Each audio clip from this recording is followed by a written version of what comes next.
سلطانك تيفي ولجاه موغان سلطانك تيفي ومدكو عاجز هنا سلطانك تيفي kusoo dhawaada dhegeystayaal idil ahaantiinba meel walba joogtaan maanta waxaan halkan idinkugu hayaa qiso ka mid ah qisooyinka jacaylka sadan ayaa waxay dhaxmartay 3 ruuxood oo kala ah Maxamed iyo Hana iyo Ismaaciil qisadan oo ah mid dhaba oo dhacday inta badanna ka dhaxdhacda shacabka Soomaaliyeed Hana waxay ahayd gabar daayara oo ka soo tahriibtay wadankeedii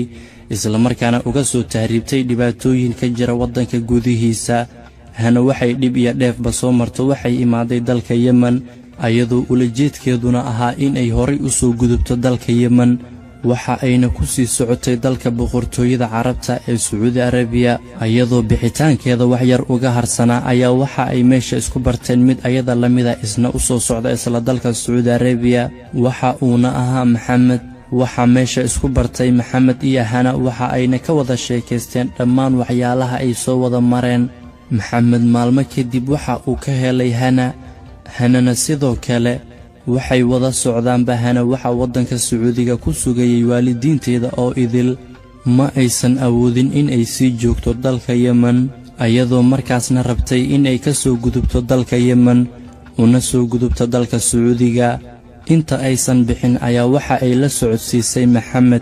Maxamedna waxa uu ka codsaday inta aysan bixin in ay isguursadaan walow aysan dhiganin aroos muuqda balse waxay isku guursadeen si qarsoodiya Hana ayadoon hal habeen u dhixin Maxamed ayaa waxa ay ka soo tagtay dalka Yemen waxa ayna soo gashay Sacuudiga ayadoo ay ku sugayeen waalidiinteeda qayb ka mida Hani waxa ay soo gashay Sacuudiga waxa ay ku nooleed muddo waxa ay ogaatay adduun in ay wax uga harsan yihiin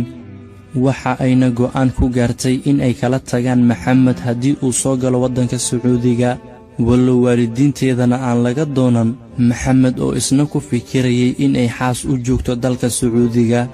Maxamed ayaa muddo kadib soo galay dalka Sacuudiga isagoon sii joogin muddo badan ayaa waxa ay kulmeen Hana laakiin nasiib daro Hana ayaa waxa ay ka codsatay in ay kala tagaan Maxamed si walba uu wax u sameeyo ama u sheegaba sinaba loogama yeelin isna waa uu ku adkaystay oo waa uu diiday inuu xarigii jaro Hana waxa ay ahayd gabar inta badan mashquulkeedu uu badan yahay kaliya jaanisaysa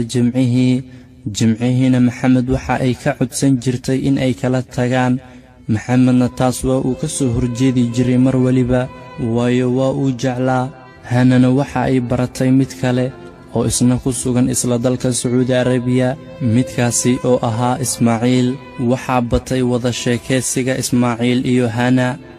waxa ay ahayd mid u badan xagga Ismaaciil amaba jecel Ismaaciil jacaylka Hana iyo Ismaaciil heer waxa uu gaaray xitaa uu ogaado Hana aabaheeda waxa uu aqoon u lahaa xitaa Maxamed maalin waliba waxa uu ku arki jiray meelaha dhalinyarta ay ku baashaalaan laamiga Hana aabaheed ayaa waxa uu u sheegi jiray Maxamed inuu yahay mashaqayste maalin waliba fadhiya laamiga Hanana markii ay aabaheedii ka maqasho kelmaddaasi niyadeeda waxa sii galayay naceeb aad u sii weyn Maxamedna waxa uu soo ogaaday in ay Hana wiil kale la socoto wiilkaasi oo ahaa Ismaaciil balse Maxamed iyo Ismaaciil aqoon dheeraad ah iskuma lahayn Maxamed waxa uu go'aansaday inuu adkeeyo xiriga u dhaxeeyay isaga iyo Hana walow isagoo qaba ay la socoto wiil kale maalin maalmaha kamida ayaa waxa ay ka soo wacday taleefankiisa waxa ayna ku adkaysatay inuu iska furo Maxamed ayaa waxa uu u ballan qaaday inuu furi doono balse ay ugu imaado gurigiisa Hana waxa ay ahayd gabar kaliya jaanis haysa maalinta Jimcaha waxa ayna ugu tagtay gurigiisa ayadoo ka sugaysa kelmadda furiinka iyo ballanka u dhaxeeyay Maxamed ayaa waxa uu ahaa mid waliba rajo ka leh waxa uuna u sheegay inuu jecel yahay wali balse nasiib daro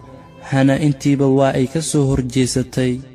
kadib Maxamed markii uu arkay hadalladiisa dhammaan in aan loo baahnayn ayaa waxa uu damcay inuu mar baabiyo gabarnimadeeda meeshiina waxa ka dhacay gacan ka hadal waxayna dhibaato meesha ku soo gaartay Hana balse Maxamed uma aysan suurtoobin inuu baabiyo gabarnimadeeda dagaalkii waxa ogaaday waalidka Hana marka ay uga sheekaysay sida ay wax u dhaceen. aabbihii ayaa yaabay iyo waalidiinteedii kale. maxamedna waa kii laga sheekayn jiray lana dhihi jiray waa mashaqayste, waxa uuna noqday gabadhooda wiilka qaba. kadib ayaa maxamed loo tagay, wax walbana lagala hadlay, waxaana laga codsaday in uu furo gabadha, balse maxamed ayaa diiday in uu furo gabadhooda. arrintii xaliskeeda oo weli dhex taalla waalidiinta iyo maxamed.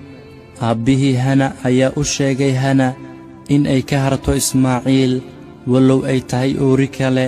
balse hana ayaa ku adkaysatay oona diiday in ay ka tagto ismaaciil. aabbaheeda ayaa mar weliba ku garaaci jiray in ay ka tagto ismaaciil, balse waa ay ku adkaysatay oo waa ay ka diiday inay ka harto ismaaciil. maxamedkii oo hadalkala daalay hana si walba uu wax ugu sheego, iyo aabbaha hana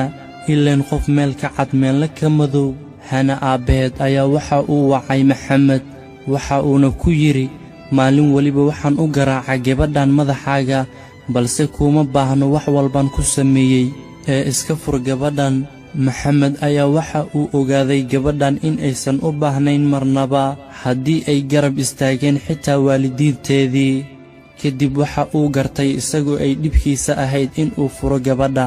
waa uuna furay. kadib waxa u soo haray hana ismaaciil.